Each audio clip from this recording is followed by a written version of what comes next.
Entonces, la verdadera unidad va más allá de lo que la mayoría de personas e iglesias creen que es la verdadera unidad. Ahora vamos a ver lo que una verdadera unidad arroja como resultado. Y vamos a leer Hechos capítulo 1, versículos del 4 al 8. Y dice, y estando juntos, les mandó que no se fueran de Jerusalén, sino que esperasen la promesa del Padre, la cual les dijo, oíste de mí. Porque Juan ciertamente bautizó con agua, mas vosotros seréis bautizados con el Espíritu Santo dentro de no muchos días. Entonces, los que se habían reunido le preguntaron diciendo, Señor, ¿restaurarás el reino a Israel en este tiempo? Y les dijo, no os toca a vosotros saber los tiempos o las sazones que el Padre puso en su sola potestad, pero recibiréis poder cuando haya venido sobre vosotros el Espíritu Santo, y me seréis testigos en Jerusalén, en toda Judea, en Samaria y hasta lo último de la tierra. Hagamos una pausa ahí. Qué interesante, en el versículo 8 dice, y me seréis testigos en Jerusalén, en Judea y en Samaria. Pregunto, ¿acaso los discípulos no fueron testigos de lo que Jesús hizo? Claro que sí. Por un poco más de 3 años, los discípulos estuvieron con Jesús en su ministerio, vieron milagros increíbles. A los discípulos no se les permitió predicar una palabra ni hacer nada en el ministerio para el cual habían sido escogidos, llamados, enseñados, ordenados y comisionados. Debían esperar el bautismo del Espíritu Santo, el cual le iba a dar el poder para hacer las cosas.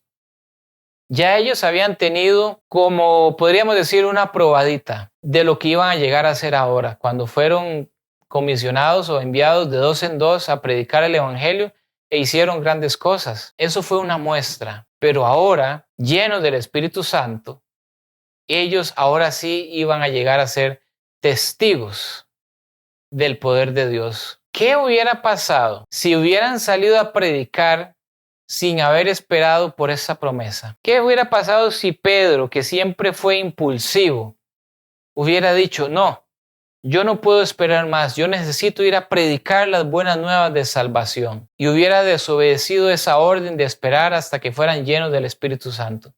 ¿Qué hubiera pasado con Pedro? ¿Qué hubiera pasado con cualquier otro discípulo que lo hubiera seguido? Hubiera sido algo completamente diferente a lo que hoy podemos leer en el libro de Hechos sobre el derramamiento del Espíritu Santo. Ahora vamos a ver una línea de acción en los libros de Hechos y cómo el Espíritu Santo es el protagonista por medio de las personas que le dieron el primer lugar.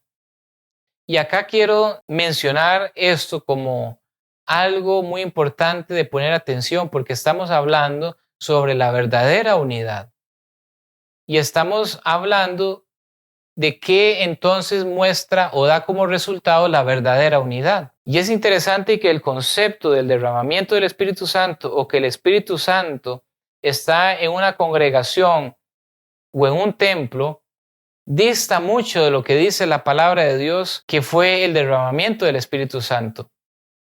Y espero que puedas poner atención a este repaso del libro de Hechos, donde el Espíritu Santo es el protagonista y no las personas.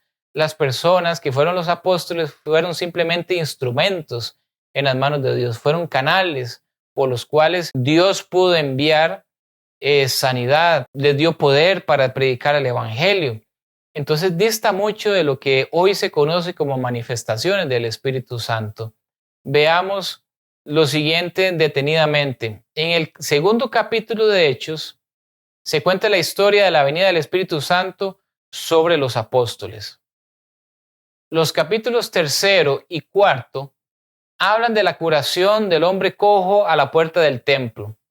Pedro, lleno del Espíritu Santo, oraron todos juntos y fueron todos llenos del Espíritu Santo.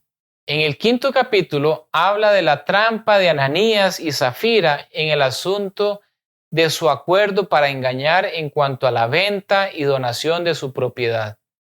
Y esto era mentir al Espíritu Santo y tentar al Espíritu del Señor. Nosotros somos testigos de estas cosas y también lo es el Espíritu Santo que Dios ha dado a los que le obedecen, dice Hechos 5:32. Los capítulos 6 y 7 hablan de la elección de hombres llenos del Espíritu Santo y de sabiduría. Esteban, varón lleno de fe y del Espíritu Santo. El 8º capítulo habla de la predicación de Felipe en Samaria y de la recepción del Espíritu Santo. Y el Espíritu del Señor arrebató a Felipe, de modo que el eunuco no lo vio más. El capítulo 9 habla de la aprehensión y conversión del furioso Saulo por la aparición del mismo Señor Jesús, de ser lleno del Espíritu Santo por la imposición de las manos de Ananías. El capítulo 10 habla de un ángel de Dios que habla a Cornelio en una visión y le dice que envíe hombres a Jope para llamar a Pedro. El Espíritu Santo cayó sobre todos los que oían la palabra. El capítulo 11 habla del ensayo de la experiencia anterior al creyente farisaico en Jerusalén que contendió con él por lo que había hecho y del envío de Bernabé allá, porque era varón bueno, lleno del Espíritu Santo y de fe. Los capítulos 13 y 14 hablan del Espíritu Santo que dice a la iglesia en Antioquía: apártenme a Bernabé y a Saulo para la obra a la cual los he llamado, y de ser enviados por el Espíritu Santo, de Saúl, lleno del Espíritu Santo, reprendiendo al hechicero oponente de la predicación del Evangelio en Antioquía de Pisidia y de los discípulos llenos de alegría y del Espíritu Santo. En el capítulo 15 habla del arreglo por el Espíritu Santo de la controversia sobre la circuncisión y la observancia de la ley para la salvación y el envío de la carta que decía: pareció bien al Espíritu Santo y a nosotros. El capítulo 16 nos dice que a Pablo, apóstol, y a Silas, profeta, les fue prohibido por el Espíritu Santo predicar la palabra en Asia. Y los capítulos 17 y 18 hablan de sus experiencias allí y en Grecia. El capítulo 19 dice que Pablo encontró en Éfeso a ciertos discípulos a quienes les dijo: ¿habéis recibido el Espíritu Santo después que creísteis?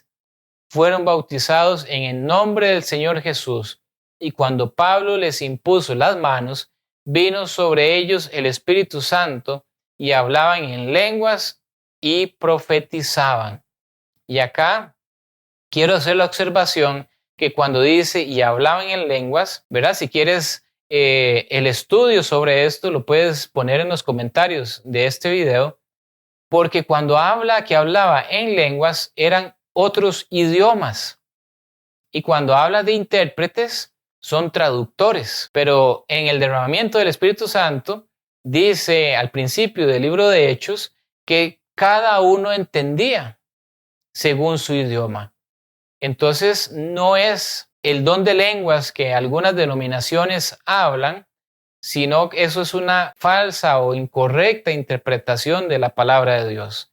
Son idiomas. En el capítulo 20, Pablo se dirige a Jerusalén y llama a los ancianos de la iglesia de Éfeso para que se reúnan con él en Mileto. Y en sus palabras a ellos dijo: el Espíritu Santo da testimonio en cada ciudad, diciendo que prisiones y aflicciones me esperan. Y mirad por vosotros y por todo el rebaño, sobre el cual el Espíritu Santo os ha puesto por obispos para apacentar el rebaño de Dios. En el capítulo 21, cuando Pablo llegó a Tiro, los discípulos dijeron a Pablo por el Espíritu que no subiera a Jerusalén. Esta línea se mantiene hasta el final del libro, en donde Pablo, en Hechos capítulo 28, versículo 25, les dice que el Espíritu Santo habló por el profeta Isaías a sus padres. Entonces, como podemos ver, a lo largo de toda esta línea en Hechos, la verdadera unidad se ve manifestada por el Espíritu Santo en cada persona. ¿Puedes ver eso en los miembros de tu iglesia? ¿Lo puedes ver en ti mismo? ¿Qué es lo más importante? No verlo en los demás, verlo en mí mismo. Estoy lleno del Espíritu Santo y no una manifestación en un momento en específico, en una hora en específico, porque cuando salgo de ahí, mis pasiones, mis apetitos me llevan otra vez a ser la misma persona de siempre. Egoísta, criticón, burlista, etc. Una persona que está llena del Espíritu Santo se ve a cada instante, a cada momento. Y claro, todos luchamos contra nuestras inclinaciones. Todos luchamos contra nuestro carácter, tendencias y enseñanzas heredadas y cultivadas a lo largo del tiempo. Pero ese miembro de la iglesia del Dios viviente, lucha constantemente contra eso.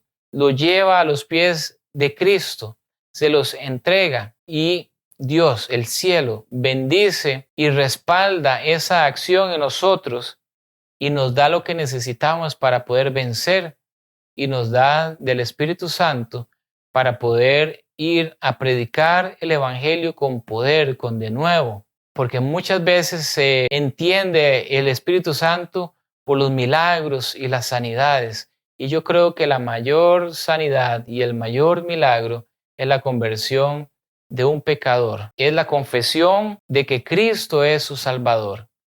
Entonces debemos tener claro y replantear el verdadero concepto de unidad y del Espíritu Santo. Queda claro que la iglesia que Dios levantó después de la muerte de Jesús fue guiada de principio a fin por el Espíritu Santo. Es la iglesia, todos los creyentes en el mundo guiados de esta forma actualmente. Qué difícil contestar eso. Sería mejor preguntar, ¿soy yo como miembro de la iglesia del Dios viviente guiado de principio a fin, de puesta de sol a puesta de sol, desde que me levanto hasta que me duermo, guiado por el Espíritu Santo? Avanzando en el tiempo, podemos revisar la iglesia de la Reforma y ver si ellos comprendieron qué era la verdadera iglesia. Y ahora seguimos avanzando en el tiempo, ya dejamos atrás esa iglesia apostólica que fue levantada por los discípulos y Pablo y muchos otros que trabajaron con ellos. Y ahora vamos a ver cómo los reformistas o los reformadores de la época de Martín Lutero y un poco hacia atrás y hacia adelante de su época, para ver si ellos lograron entender realmente el concepto de iglesia que nosotros estamos viendo en este momento. Porque recordemos que no importa la época, no importa el lugar donde yo me encuentre, el Espíritu es el mismo. El Espíritu que enseña la palabra de Dios, que nos ayuda a entenderla, es el mismo. Entonces, a lo largo de las diferentes épocas en esta tierra, debemos encontrar lo mismo. Y entonces ahora vamos a ver lo que algunos de ellos expresaron sobre qué es la iglesia. Wycliffe, la estrella matutina de la Reforma, como se le conoce a él, escribió lo siguiente: hay una sola iglesia universal, consistente en todo el cuerpo de los elegidos. Y creo que es claro que él nos está refiriendo a la iglesia católica. Matías de Hanau, en Bohemia, 10 años contemporáneo de Wycliffe, escribió: la iglesia es el cuerpo de Cristo, la comunidad de los elegidos. Sigue diciendo: el cuerpo del omnipotente y del todo indivisible Jesucristo es la comunidad de los santos. No está dividido ni tampoco puede ser dividido. Y esta declaración es genial para poder hablar sobre esto. Si estamos diciendo y vemos en la palabra de Dios que Jesús es la cabeza y nosotros el cuerpo, ese cuerpo es indivisible, no se puede cortar. La iglesia, que es el cuerpo, la casa, la familia, no puede ser dividido. Entonces, ¿cómo hacemos entender o logramos incluir dentro de este concepto que hay más de 47,000 denominaciones cristianas? Queda completamente por fuera de lo que estamos hablando y lo que estos reformadores entendieron. La iglesia del Dios viviente es indivisible. No hay división de criterios, de interpretación, de comportamientos. Están unidos por esa verdadera unidad. Y no solamente, como leímos, porque se reúnen en el mismo lugar, porque tienen las mismas doctrinas, porque pertenecen a la misma denominación. Porque ya hablamos que cuando nos introducimos entonces a la denominación, vemos división y división y división en muchas áreas y muchos ámbitos. Y acá este reformador nos está diciendo claramente que el cuerpo, que es la iglesia, es indivisible. John Huss fue quemado en la hoguera por esta verdad de la iglesia. Y esto es lo que sostuvo. Dos personas justas reunidas en nombre de Cristo constituyen con Cristo como cabeza una iglesia santa particular y también 3 o 4 y así sucesivamente hasta el número entero de los predestinados sin mezcla. Y yo creo que si Juan Huss estuviera vivo en este momento, volvería a ser quemado en una hoguera, porque ninguna iglesia prácticamente sobre esta tierra permite este concepto, que yo sea parte de esa denominación, que yo sea parte de esa iglesia, pero reuniéndome 2 o 3 o 5 o 10 en otro lugar y no en el templo. Si no me dejo gobernar por sus leyes, por sus mandatos, no pertenezco a. Qué interesante que ellos años atrás pudieron entender el verdadero significado de lo que es la iglesia. Sigue diciendo, la iglesia se compone de dos partes: los que no han pecado y los que han dejado de pecar. ¿Y quiénes son esos? Los que no han pecado, la familia que está en el cielo, como dijo Pablo. La iglesia está dividida en dos, la iglesia que está en el cielo y la iglesia que está aquí en la tierra, o dos familias, como usted guste verlo. Y este hombre lo entendió. ¿Cómo lo entendió? Por el Espíritu Santo. Quiere decir que él era parte de la iglesia indivisible, que era parte de la iglesia del Dios viviente. Claro que sí. Entendió este concepto. Y ahora, no quiero que me malinterpreten cuando haciendo creer que yo ya soy parte de esa iglesia y que yo les estoy enseñando a ustedes. Yo estoy en mi lucha también. Me esfuerzo diariamente para buscar a Dios y amar a mi prójimo. Me esfuerzo constantemente, repitiendo y haciendo eco las palabras de Pablo. No es que yo pretenda haberlo ya alcanzado.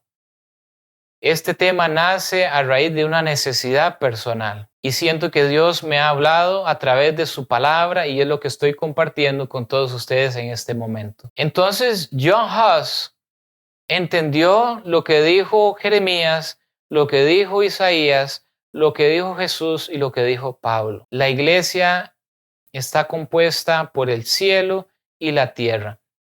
Entonces dice que está compuesta por dos partes: los que no han pecado, que son los que están en el cielo, y los que han dejado de pecar, que deberíamos ser nosotros. Zwingli dijo: en toda nación, todo aquel que crea con el corazón en el Señor Jesucristo es salvo. Esta es la iglesia fuera de la cual nadie puede salvarse. Hopper de Inglaterra, que fue quemado en una hoguera en 1555, dijo: creo que esta iglesia es invisible a los ojos del hombre y solo es conocida por Dios, y que la misma iglesia no está asentada, circunscrita y limitada a un lugar determinado, sino que está dispersa y extendida por todo el mundo, pero aún así está unida en el corazón, la voluntad y el espíritu por el vínculo de la fe y el amor. Hermosa declaración de este reformador. Él creía que esa iglesia es invisible a los ojos del hombre, pero Dios sí sabe quiénes son sus miembros. Como vimos al principio, Él lleva registro en el cielo de los verdaderos miembros de su iglesia y no está determinada a un templo, a un lugar, a una forma, a una estructura. No. La verdadera iglesia de Dios no depende de eso para ser miembro de la iglesia verdadera. Y repito, no estoy diciendo que sea malo congregarse o reunirse, tener un servicio de adoración en un lugar determinado. Es poner eso por encima de lo que estamos hablando. John Wesley dijo, como donde 2 o 3 se reúnen en su nombre, allí está Cristo. Así donde 2 o 3 creyentes se reúnen, hay una iglesia. Así es como Pablo, escribiendo a Filemón, menciona la iglesia que está en su casa, significando claramente que incluso una familia cristiana puede ser llamada una iglesia. ¡Wow! ¡Qué interesante! Esto es confirmando lo que estamos hablando sobre iglesia y el concepto de familia. 2 o 3 pueden formar una iglesia. La iglesia verdadera, una vez más, no necesita una estructura de ladrillo para poder ser llamado iglesia. William Miller, del Gran Movimiento Adventista, dijo, la iglesia debe incluir a todos los elegidos de Dios, de cualquier nación, desde el principio hasta el fin del mundo, que hacen un solo cuerpo, del cual Cristo es la cabeza.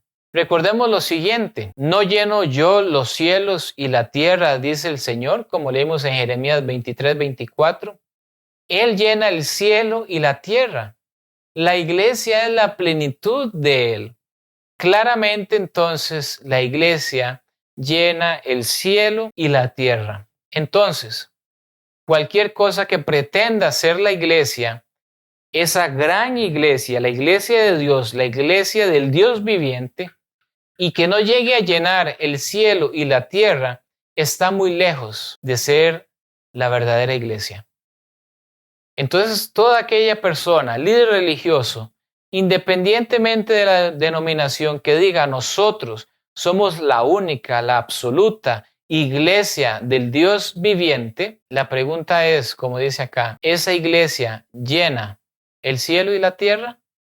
Si la respuesta es no, está muy lejos de ser la iglesia del Dios viviente. Puede llegar a formar parte de la iglesia del Dios viviente, pero cuando tratan de ponerse por encima de, ahí es donde está el error, que trae como consecuencias muchas cosas malas. Definitivamente los reformadores entendieron lo que era la iglesia. Hagamos el siguiente ejercicio para poder reflexionar sobre la verdadera iglesia. Enoc, Elías, Moisés y las primicias que fueron trasladados al cielo. Vamos a tomar a Elías. Si Elías regresara a esta tierra, sabemos, ¿verdad?, que Elías no vio muerte, fue trasladado al cielo. Si él regresara, ¿a qué iglesia tendría que unirse? ¿De qué denominación debe ser miembro para ser miembro de la verdadera iglesia? Y probablemente cada uno de ustedes diría a mi denominación, a mi iglesia. De acuerdo a lo que hemos visto, ¿sería eso así? ¿Cuál doctrina debería de profesar Elías? Cuando Elías estuvo en la tierra, ¿pertenecía a la iglesia o no? Claro que sí, porque por esa misma razón, por su obediencia y entrega a Dios, fue trasladado al cielo. Cuando fue al cielo, ¿cambió de membresía para formar parte de la iglesia que está allá en el cielo? Yo no creo que tuviera que hacer eso. Él ya era parte de la iglesia y la iglesia es una sola y la componen los miembros que están en el cielo y en la tierra.